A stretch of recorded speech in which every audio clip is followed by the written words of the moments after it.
Students, welcome back to logic like learning. इस video में हम देखेंगे how to perform insertion sort on an array.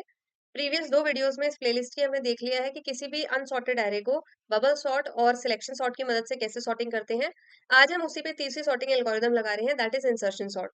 आसान sorting है ये। इनफैक्ट जिन लोगों ने पीछे बबल सॉर्ट और सिलेक्शन सॉर्ट वाली वीडियोस देख ली हैं, उन लोगों को तो ये प्रोग्राम बहुत ही आराम से समझ में आ जाएगा, क्योंकि दे मस्ट बी फेमिलियर। अब उनके दिमाग में वो चीज आ गई होगी, स्वैपिंग एंड एवरीथिंग। जिन्होंने नहीं भी देखी है, don't worry, I try to explain it in the best possible way. तो देखते हैं। तो हमारा प्रोग्राम शुरू होता है हेडर फाइल के साथ, और यहाँ से हमारा मेन फंक्शन शुरू हो जाता है। एंड अगेन फिर से वही तीन लाइनें जो हम सारे प्रीवियस एरे के प्रोग्राम्स में देखते हुए आ रहे हैं। तो अगेन फिर से हम इस पर बहुत ज्यादा टाइम नहीं देंगे, हम प्रीवियस वीडियोस में इन्हें बहुत ज्यादा डिस्कस कर चुके हैं इस प्लेलिस्ट में।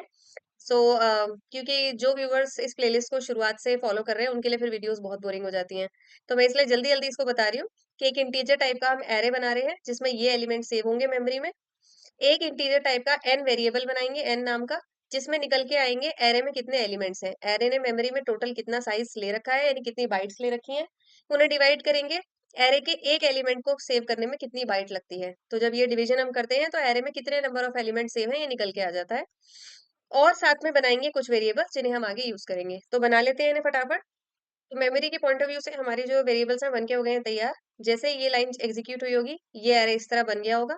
जैसे ये दोनों लाइंस एग्जीक्यूट हुई होंगी, मेमोरी में ये सारे वेरिएबल्स की स्पेसेस बन गई होंगी, जिसमें से एन में हमने कहा है कैलकुलेट करके नंबर ऑफ एलिमेंट्स निकाल लेना।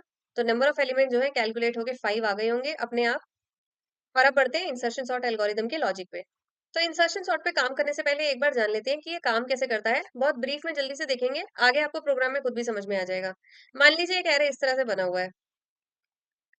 अब ये क्या करता है, एक ऐसे टेम्परेरी कुछ वेरिएबल ना यहाँ बना के रखता है, और ये कहता है कि मैं मान रहा हूँ कि जहां से मैं शुरू कर रहा हूँ वही पोजीशन सॉर्टेड है। अगर नहीं निकला आगे कुछ सॉर्टेड, तो हम यहाँ पे इंसर्ट कर देंगे, यानी इसे जो एलिमेंट सही मिलता है, ये उसे पीछे लाके उसकी सही जगह पे इंसर्ट कर देता है। फॉर एग्जाम्पल, ये 9 को ना सॉर्टेड मान रहा है, तो ये कहता है फर्स्ट पोजीशन से शुरू करूंगा। 7 को जो यहाँ रख लेते हैं। अब 7 से पीछे पीछे जो भी एरे है उससे कंपेयर करेगा। तो 7 से पीछे अभी एक ही एलिमेंट है, 9 से कंपेयर करेगा। ये देखेगा 9 तो 7 से ग्रेटर है, तो कहेगा 9 को यहाँ शिफ्ट कर दो, और 7 को हमने यहाँ सेव कर रहा था, यहाँ से इसे ले जाके यहाँ रख दो। तो ये कर देगा एक काम इस तरह, 9 को यहाँ शिफ्ट कर देगा। अब ये फर्स्ट इंडेक्स को तो अपनी तरफ से स्वैप कर चुका है, ऐसा लग रहा है कि फर्स्ट इंडेक्स की स्वैपिंग तो मैंने कर दी है। तो ये आगे बढ़ जाता है सेकंड इंडेक्स पे काम करने के लिए। फिर सेकंड इंडेक्स को देखता है, तो फिर वही कहता है कि इसको जरा उठा के थोड़ी देर के लिए यहाँ रख लो, और अब जरा इससे पीछे पीछे वाला जो भी एरे है उससे कंपेयर करो। तो अब क्योंकि इसके पीछे दो एलिमेंट है, तो ये दोनों से कंपेयर करेगा। क्या 6 9 से ग्रेटर है? नहीं, स्मॉलर है। यानी 9 पीछे बड़ा एलिमेंट रखा हुआ है, तो ये कहेगा 9 को यहाँ शिफ्ट कर दो, करवा देगा। फिर कहेगा उससे भी पीछे एक बार जरा देख लो, क्या 7 जो है वो 6 से स्मॉलर है? नहीं, 7 भी 6 से ग्रेटर है, ये भी गलत है। तो ये कहेगा 7 को भी आगे शिफ्ट करो, और 6 को ले जाके यहाँ इंसर्ट कर दो, ऐसे। यानी कि ये क्या करता है, एरे में एक इंडेक्स को चुनता है, और उस इंडेक्स से पीछे के जितने भी एलिमेंट होते हैं सबसे उसको कंपेयर करता है, और पीछे के पूरे एरे में जहां वो एलिमेंट फिट हो रहा होता है, वहां जाके उसे फिट कर देता है। इसीलिए इसे इंसर्शन सॉर्ट कहते हैं, क्योंकि ये एक इंडेक्स पे से किसी वैल्यू को उठाता है, फिर उसके पीछे के इंडेक्सेस से उसे कंपेयर करता है, और जहां उसकी जगह हो रही होती है वहां उसे इंसर्ट कर देता है ले जाके। तो ये एक छोटा सा ब्रीफ था, अभी जब आप प्रोग्राम में देखेंगे तो ज्यादा बेटर समझ में आ जाएगा। तो अब शुरू करते हैं प्रोग्राम का काम। तो शुरुआत में ये कहता है, अच्छा पहले अपने जो लूप्स का स्कोप है वो भी देख लीजिए ध्यान से, कि इसके अंदर एक बड़ा फॉर लूप है जिसका स्कोप यहाँ से यहाँ तक है पूरा। इस फॉर लूप के अंदर एक वाइल लूप है जिसका स्कोप इतना है, यानी ये नेस्टेड लूप है। पिछले वाले सॉर्टिंग एल्गोरिथम में हमने फॉर के अंदर फॉर देखा था, यहाँ पे हमने फॉर के अंदर वाइल लगा रखा है। पर कोई प्रॉब्लम नहीं है, अगर आपको वाइल इजी नहीं लगता फॉर भी लगा सकते हैं, ऐसा कोई इशू नहीं है। और ये आपको ध्यान रखना है कि ये वाली जो स्टेटमेंट है, ये इस व्हाइल लूप का पार्ट नहीं है, ये इससे बाहर है। यानी ये वाली जो स्टेटमेंट है, ये फॉर लूप शुरू होता है, ये अपनी एक इटरेशन में व्हाइल की बहुत सारी इटरेशन परफॉर्म कराएगा, जैसा हमने पिछली बार देखा था। ये चीजें ना बाद में प्रोग्राम में कुछ लोगों को समझ में नहीं आती है, इसलिए मैं पहले ही बता रही हूँ कि जब जब फॉर की कोई वैल्यू, आई की कोई वैल्यू बनेगी, जैसे आई की वैल्यू 1 बनेगी, आई की वैल्यू 1 बनेगी तो ये व्हाइल कई बार चलेगा। फिर आई की वैल्यू 2 बनेगी तब भी ये व्हाइल कई बार चलेगा, 3 बनेगी तब भी ये व्हाइल कई बार चलेगा। तो ये व्हाइल जो है बार बार चलेगा एक ही आइट्रेशन के अंदर, और ऐसी मल्टीपल आइट्रेशन होने वाली है। यानी ये व्हाइल जो है बहुत बार चलने वाला है। ये व्हाइल जब खत्म हो जाता है, उसके बाद ये एक बार एग्जीक्यूट होती है। तो आपको ये याद रखना है कि जब आई की वैल्यू कुछ बनेगी, तो ये व्हाइल तो बार बार चलेगा और ये एक ही बार चलेगा। अब देखते हैं प्रोग्राम में ये कैसे चल रहा है, तो बेटर क्लियर हो जाएगा। तो ये कहता है आई की जो आई नाम का आपने वेरिएबल बनाया उसकी वैल्यू रख दीजिए 1, रख दिए। और कहा है कब तक चलाना है, जब तक I is less than N. N की वैल्यू है 5, लेस देन 5 यानी 4 तक हमें चलाना है। तो 1 2 3 और 4 नंबर वैल्यू तक आई का जो लूप है चलेगा, यानी हमें ये पता चल गया है कि ये जो बड़ा वाला फॉर लूप है ये 4 बार रन करेगा। तो चलते हैं। आई की वैल्यू अभी 1 है, 1 के लिए अपनी पहली बारी रन कर रहा है। पहली बारी में क्या करना है, कहता है की नाम के वेरिएबल में रख दीजिए एरे ऑफ आई। की नाम का वेरिएबल बना हुआ है, ये रहा एरे ऑफ आई। आई की वैल्यू है 1, तो एरे में जाइए, फर्स्ट पोजीशन का जो एलिमेंट है इसे की में रख दीजिए। फर्स्ट पोजीशन पे रखा है 25, तो 25 जो है इस की नाम के वेरिएबल में सेव हो जाएगा। तो ध्यान रखिएगा की अभी यहाँ पॉइंट कर रही है, इस वेरिएबल को सेव किए हुए है। आगे कहता है अगला काम आप ये करिए, जे में रख दीजिए आई माइनस वन। आई की वैल्यू है 1, तो जे की वैल्यू हो जाएगी 1 माइनस वन यानी 0। यानी आपका जो जे है वो यहाँ पॉइंट कर रहा है अभी। तो क्यों हम जे को पीछे पॉइंट कर रहे हैं, क्योंकि अभी अभी हमने डिस्कस किया कि इंसर्शन सॉर्ट जो है अपने से पीछे वाले एलिमेंट्स में देखता है कि एलिमेंट को सही जगह कहाँ इंसर्ट कराना है। अब ये कहता है कि सारे वेरिएबल सेट हो गए हैं, अब इस वाइल लूप पे काम करेंगे।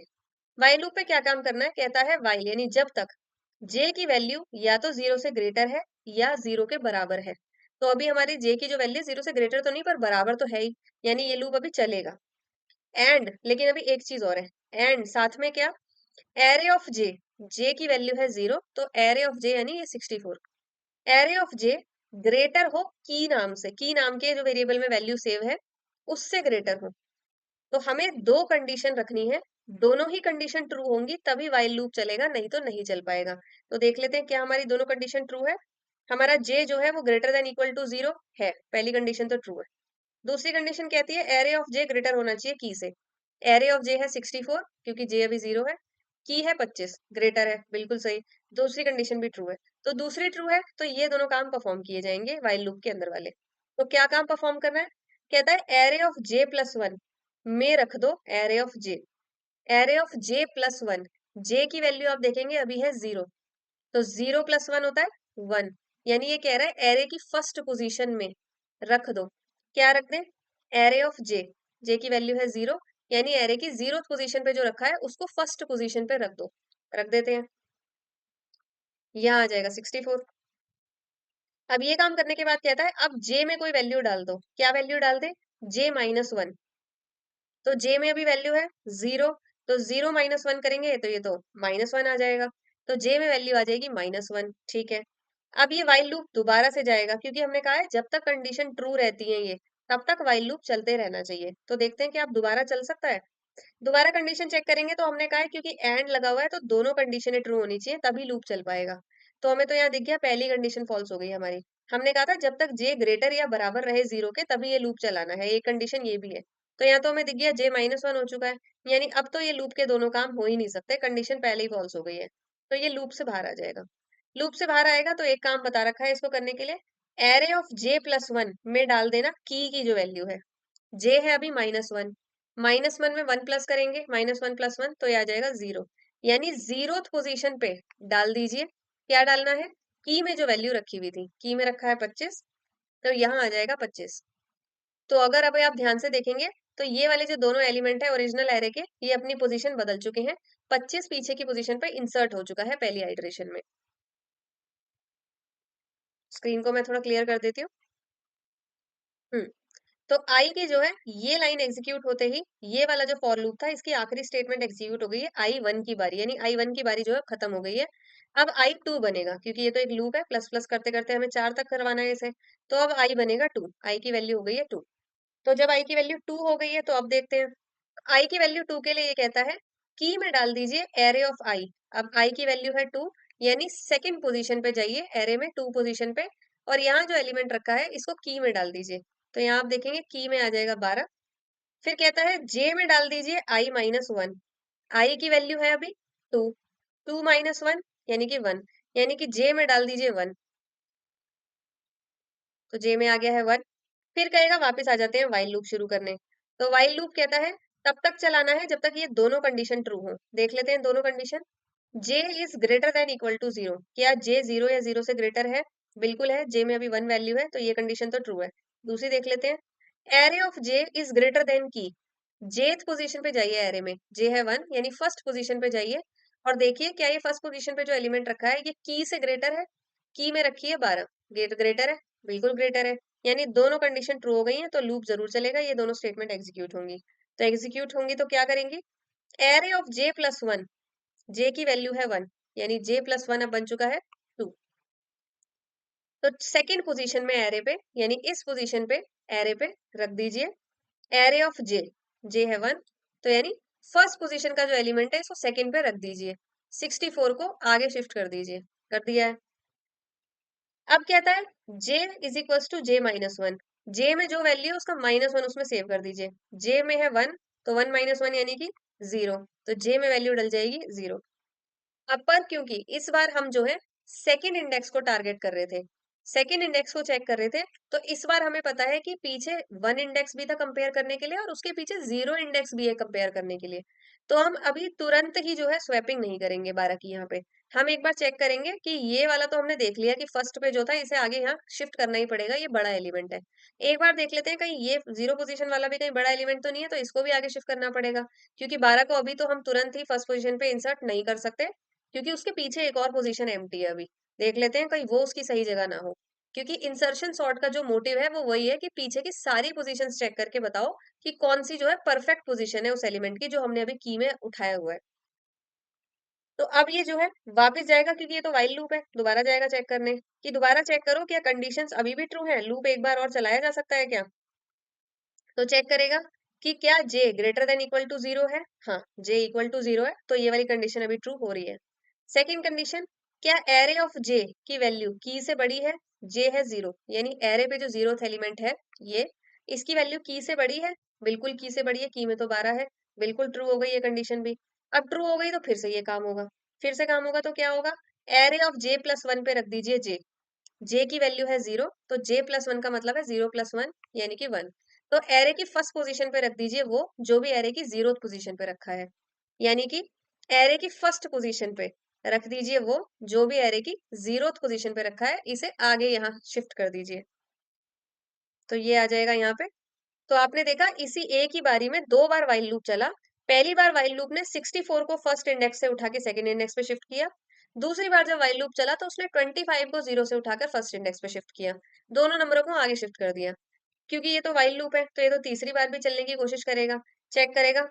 पर पहले इसको एडजस्ट कर लेते हैं, ये शिफ्टिंग करने के बाद ये लाइन भी चलेगी अभी कि जे में डाल दीजिए जे माइनस वन, जे की वैल्यू है 0, तो इसमें डाल दीजिए जे माइनस वन यानी 0 माइनस वन, यानी कि इसमें वैल्यू आ गई अभी -1।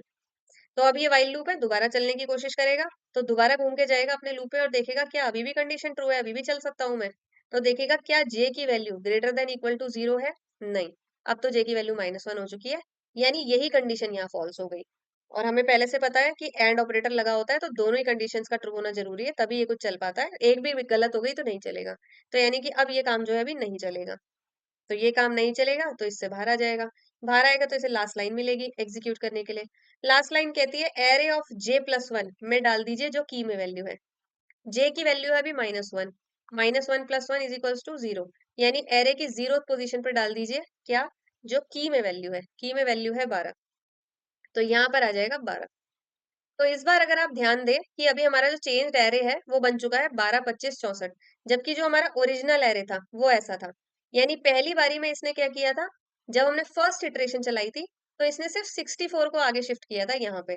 जब दूसरी इटरेशन चली तो इसने 64 को यहाँ से उठा के यहाँ थर्ड सेकेंड इंडेक्स पे रखा, फिर 25 को यहाँ रखा और 12 अब यहाँ पहुंच गया। तो आप देख रहे हैं धीरे धीरे ये आगे से छोटे छोटे एलिमेंट्स को उठाता जा रहा है और पीछे के कंपेयर कर करके उनको उनकी सही पोजीशन पे एंटर करता जा रहा है। यही है इंसर्शन सॉर्ट का वर्किंग मैकेनिज्म। तो अब दो बार इससे गो थ्रू करने के बाद मुझे लगता है सबको कोड की लाइंस तो बिल्कुल समझ में आ गई होंगी कि कोड में क्या हो रहा है और कौन सी लाइन क्या परफॉर्म कर रही है। मैं एक बार इसी एरे पे आगे डायग्राम में लॉजिकली बता देती हूँ कि अब आगे क्या होगा। आगे ये होगा कि अब सेकंड वाले इंडेक्स को तो ये टारगेट कर चुका है, अब ये थर्ड इंडेक्स को टारगेट करेगा। जब थर्ड इंडेक्स को टारगेट करेगा तो इसे ये थर्ड इंडेक्स को उठाकर की में सेव कर लेगा यहाँ 22 को। फिर कहेगा कि अब दोबारा व्हाइल लूप चलाइए, कहाँ से, वही 2 1 0 तक बैकवर्ड्स, और कंपेयर करिए जरा कि हमने जो की में सेव कर रखा है क्या ये ग्रेटर है या स्मॉलर है इससे। तो जब कंपेयर करेगा तो देखेगा कि पीछे वाला एलिमेंट जो है वो तो इससे ग्रेटर निकला हुआ है, वो तो आगे आना चाहिए। तो ये क्या कर देगा, 64 को कर देगा यहाँ पे शिफ्ट। जब इस सेकंड इंडेक्स को चेक कर चुका होगा तो फिर वापस आके फर्स्ट इंडेक्स को भी चेक करेगा कि एक बार चेक करिए, क्या जो फर्स्ट इंडेक्स पे एलिमेंट रखा है क्या ये भी की से ग्रेटर है? बिल्कुल ये भी की से ग्रेटर है। तो इसको भी कर देगा यहाँ पे शिफ्ट, यानी 25 को ले आएगा यहाँ पे। फिर जीरो के लिए लूप चलाएगा, फिर जीरो के लिए कहेगा कि एक बार चेक करिए कि जीरो पोजीशन पे जो एलिमेंट रखा है क्या ये भी हमारी की से ग्रेटर है? तो आप देखेगा कि नहीं ये तो की से ग्रेटर नहीं है। तो अगर की से ग्रेटर नहीं है तो यानी कि इसको तो शिफ्ट नहीं करना है, ये अपनी ठीक जगह पे बैठा हुआ है। यानी हमें क्या करना है, अभी लास्ट जो हमने शिफ्टिंग करी थी ये वाली, वो जहां से उठ के गया है यहाँ हमें अपनी की रख देनी है। तो ये क्या करेगा, की में जो 22 होगा उसको यहाँ रख देगा।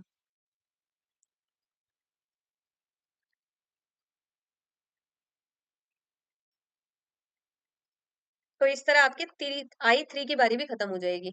जब फाइनली I4 पे आएगा तो ये टारगेट करेगा I4 को चेक करने का कि अब I4 को जो है पीछे के सारे एलिमेंट से कंपेयर करो और देखो कि क्या हो रहा है। तो यानी कि I4 पर जो वैल्यू रखी है यानी कि 11, उसको उठा के पहले की में रख लेगा। फिर कहेगा पीछे वाले सारे इंडेक्सेस से एक एक बार चेक करो। तो पूछेगा एक बार चेक करो क्या थर्ड इंडेक्स पे जो वैल्यू है ये की से ग्रेटर है? बिल्कुल ग्रेटर है। ग्रेटर है तो इसको आगे शिफ्ट कर दो, 64 को यहाँ ले आओ। फिर कहेगा अब सेकंड इंडेक्स पे चेक करो जो वैल्यू है क्या ये की से ग्रेटर है? बिल्कुल ग्रेटर है। तो इसको आगे थर्ड इंडेक्स पे शिफ्ट कर दो। फिर कहेगा फर्स्ट इंडेक्स पे चेक करो जो वैल्यू है क्या वो की से ग्रेटर है? बिल्कुल ग्रेटर है। इसको सेकंड इंडेक्स पे शिफ्ट कर दो। फिर कहेगा जो जीरोथ इंडेक्स पे वैल्यू है वो चेक करो क्या ये की से ग्रेटर है? ये भी ग्रेटर है। तो इसको आगे फर्स्ट इंडेक्स पे शिफ्ट कर दो। यानी पीछे पीछे चेक करता जाता है। और जो जो एलिमेंट इसको दिख रहा हो कि मैंने जो की में वैल्यू पकड़ रखी है, अगर ये एलिमेंट उससे ग्रेटर है तो इसको आगे शिफ्ट कर दो। तो अब आप देखेंगे जीरो के बाद तो पीछे चेक करने के लिए कोई एलिमेंट ही नहीं बचा है, तो यहाँ दोनों जगह 12 रखा है। तो यही लास्ट पोजीशन बची है। अब इसके आगे पीछे चेक करने के लिए कुछ नहीं है, तो ये कहेगा जो की में वैल्यू रखी है इसको उठा के आप यहाँ रख दो, जो जीरो पोजीशन पे आ जाएगा 11। तो इस तरह जो है आपका एरे फुल सॉर्ट हो जाएगा और फाइनल एरे जो रिस्पॉन्स आएगा आपके पास आउटपुट में वो आएगा ये 11, 12, 22, 25, 64। तो इस तरह हमने जो है ये आसान सी इंसर्शन सॉर्ट की एल्गोरिदम चलाई थी। ये सब स्टेप्स देखने में थोड़ा कॉम्प्लिकेटेड लगता है लेकिन जब आपको कॉन्सेप्ट दिमाग में बैठ जाता है तो ये खुद ही याद रहता है कि हमें क्या लिखना है। इसके बाद हमने बस स्क्रीन पे आंसर प्रिंट कराने के लिए वही अपना रेगुलर जो है प्रिंटिंग लूप चलाया है कि 0 से लेके n तक आई वेरिएबल में कोई काउंटिंग चलाओ। n है 5, लेस देन n का मतलब है 5 से कम, यानी 0, 1, 2, 3 और 4 वैल्यूज पे। और हम कहते हैं जब जब ये लूप चले तब तब एरे की जो पोजीशन आए आई में वो वैल्यू प्रिंट कर देना। तो 0 पे आएगा तो एरे ऑफ 0, फर्स्ट आएगा तो एरे ऑफ 1, 2 आएगा तो एरे ऑफ 3। एरे में जो पोजीशंस पे वैल्यूज रखी हैं वो प्रिंट होती चली जाएंगी। तो आप स्क्रीन पे देख सकते हैं वही सेम प्रोग्राम मैंने लेफ्ट साइड में लिखा हुआ है और वही राइट साइड में उसका आउटपुट। वही एरे है अनसॉर्टेड जो मैंने यहाँ लिया था। इंसर्शन से सॉर्ट का लॉजिक अप्लाई करने के बाद इस तरह सॉर्टेड एरे आपके पास स्क्रीन में आ जाएगा। तो ये था इंसर्शन सॉर्ट अप्लाई करने का लॉजिक। आई होप सबको प्रोग्राम समझ में आया होगा। नेक्स्ट वीडियो में मिलेंगे एक और सॉर्टिंग एल्गोरिदम के साथ। अगर कंटेंट आपको यूजफुल लगा हो इस वीडियो का और इस चैनल का तो चैनल को सब्सक्राइब जरूर करें और अपने फ्रेंड्स के साथ शेयर जरूर करें यार। क्योंकि ना व्यूज मैं देख रही हूँ व्यूज बढ़ते रहते हैं लगातार, लेकिन जब सब्सक्राइबर्स नहीं रहते ना तो रीच बड़ी कम रहती है और मोराल बड़ा कम रहता है। स्पेशली मेरे एडिटर का मोराल तो बहुत ही डाउन रहता है। तो इतनी वीडियोस पड़ी है ना रिकॉर्डेड, वो एडिट ही नहीं करके देता है तो वो भी ना बड़ा स्लो वर्क करता है। तो help logic let learning grow so that हम जो है ऐसी क्वालिटी लर्निंग करते रहें साथ साथ में आगे आने वाले बहुत सारे डेज, मंथ्स एंड ईयर्स के लिए। और अलग अलग सब्जेक्ट्स पर हम जो है ऐसी सीरीज निकालें। Thank you so much for watching. Stay tuned.